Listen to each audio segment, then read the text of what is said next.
ಎಲ್ಲರಿಗೂ ನಮಸ್ಕಾರ. ಕುಮುದ ರೆಸಿಪಿಗೆ ಸ್ವಾಗತ. ಇವತ್ತಿನ ರೆಸಿಪಿ ಪಡವಲಕಾಯಿ ಕೂಟು ಮಾಡ್ತಾಯಿದ್ದೀನಿ.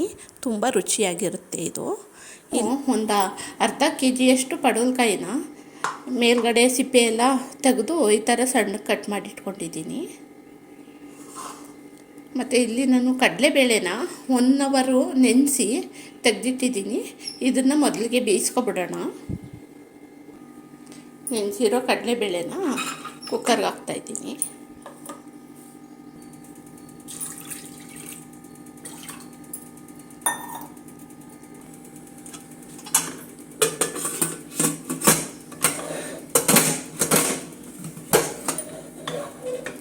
ಒಂದೆರಡು ವಿಸಿಲ್ ಹಾಕ್ಸ್ಕೊಬಿಡೋಣ. ಮೆತ್ತಗೆ ಬೇಯಿಸ್ಕೊಳ್ಳೋಣ.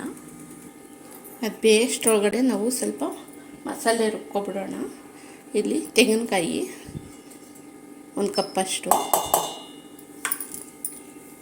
ಮತ್ತು ಹಸಿಮೆಣಸಿನ್ಕಾಯಿ 1-2 ಖಾರಕ್ಕೆ, ಜೀರಿಗೆ 1 ಸ್ಪೂನು,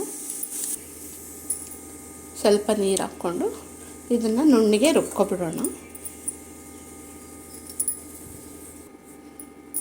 ಈ ಥರ ನುಣ್ಣಗೆ ರುಬ್ಕೊಂಡಿದ್ದೀನಿ. ಇಲ್ಲೊಂದು ಬಾಣಲಿ ಇಟ್ಕೊಂಡಿದ್ದೀನಿ. ಒಗ್ಗರಣೆ ಮಾಡ್ಕೊಳ್ಳೋಣ.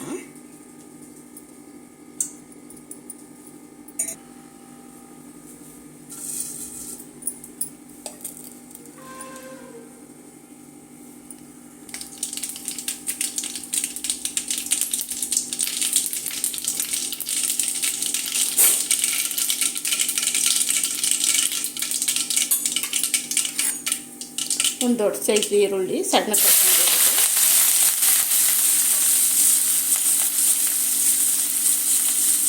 ಮತ್ತು ಕರಿಬೇವು ಸೊಪ್ಪು.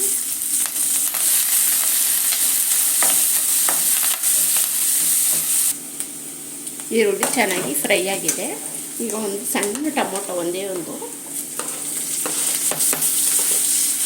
ದೊಡ್ಡ ಸೈಜ್ ಆದರೆ ಒಂದು ಅರ್ಧ ಹಾಕ್ಕೊಳ್ಳಿ, ಚಿಕ್ಕದಾದರೆ ಒಂದೇ ಒಂದು ಸಣ್ಣ ಟೊಮೊಟೊ ಸಾಕು.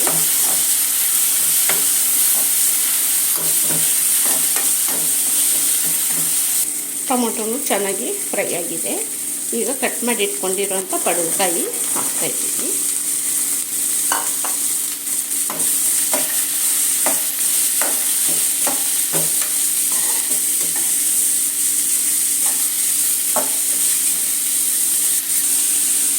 ಉಪ್ಪು ಹಾಕ್ತಾಯಿದ್ದೀನಿ, ಅರಶಿನ ಸ್ವಲ್ಪ,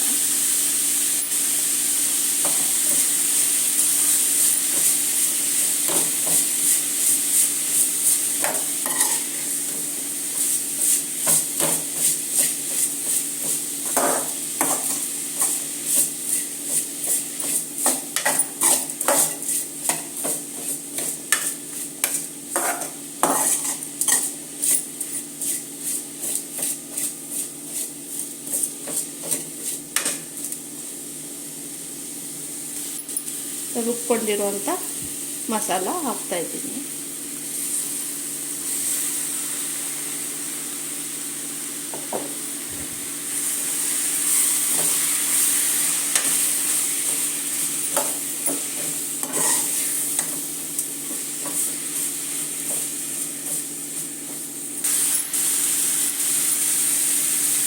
ಸ್ವಲ್ಪ ನೀರು ಸೇರಿಸ್ತಾಯಿದ್ದೀನಿ.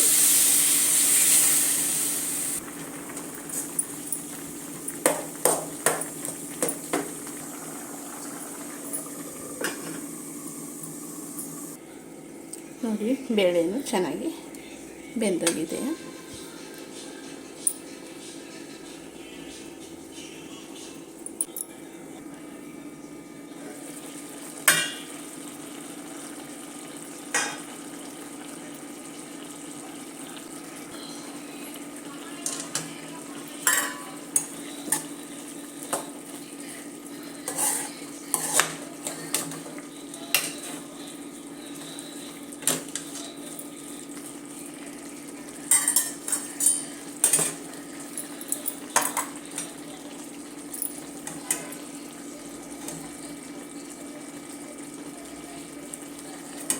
ಪಡವಲಕಾಯಿನೂ ಚೆನ್ನಾಗಿ ಬೆಂದಿದೆ.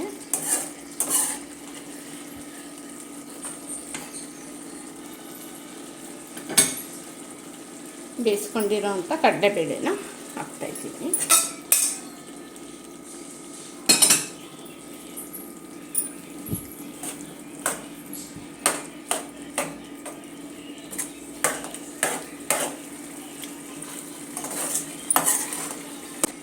ಸ್ವಲ್ಪ ಉಪ್ಪು ಕಮ್ಮಿ ಇದೆ, ಸೇರಿಸ್ತಾ ಇದ್ದೀನಿ. ಒಂದ್ಸಲ ಮಿಕ್ಸ್ ಮಾಡಿ ಇನ್ನೊಂದು 5 ನಿಮಿಷ ಮುಚ್ಚಿ ಬೇಯೋದಕ್ಕೆ ಬಿಡೋಣ. ಚಪಾತಿಗೆ ಪೂರಿಗೆಲ್ಲ ತುಂಬ ಚೆನ್ನಾಗಿರುತ್ತೆ.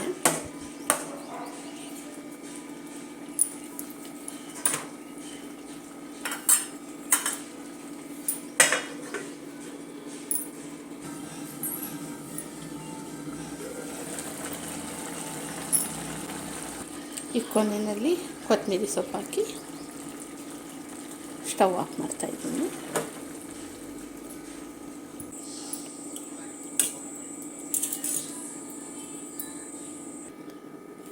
ನೋಡಿ ಫ್ರೆಂಡ್ಸ್, ಪಡವಲಕಾಯಿ ಕೂಟು ರೆಡಿಯಾಗಿದೆ. ತುಂಬಾ ಚೆನ್ನಾಗಿರುತ್ತೆ. ಈ ಥರ ನೀವು ಒಂದು ಸಲ ಟ್ರೈ ಮಾಡಿ.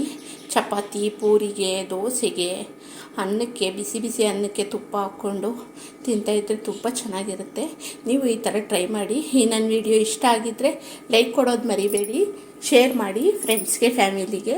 ನನ್ನ ಚಾನಲ್ಗೆ ಯಾರು ಹೊಸಬರು ನೋಡ್ತಾ ಇದ್ದೀರಾ, ಸಬ್ಸ್ಕ್ರೈಬ್ ಆಗಿ. ದಯವಿಟ್ಟು ಸಬ್ಸ್ಕ್ರೈಬ್ ಮಾಡಿಕೊಂಡು ನನ್ನ ಚಾನಲ್ನ ನೋಡಿ, ದಯವಿಟ್ಟು ಸಪೋರ್ಟ್ ಮಾಡಿ. Thank you.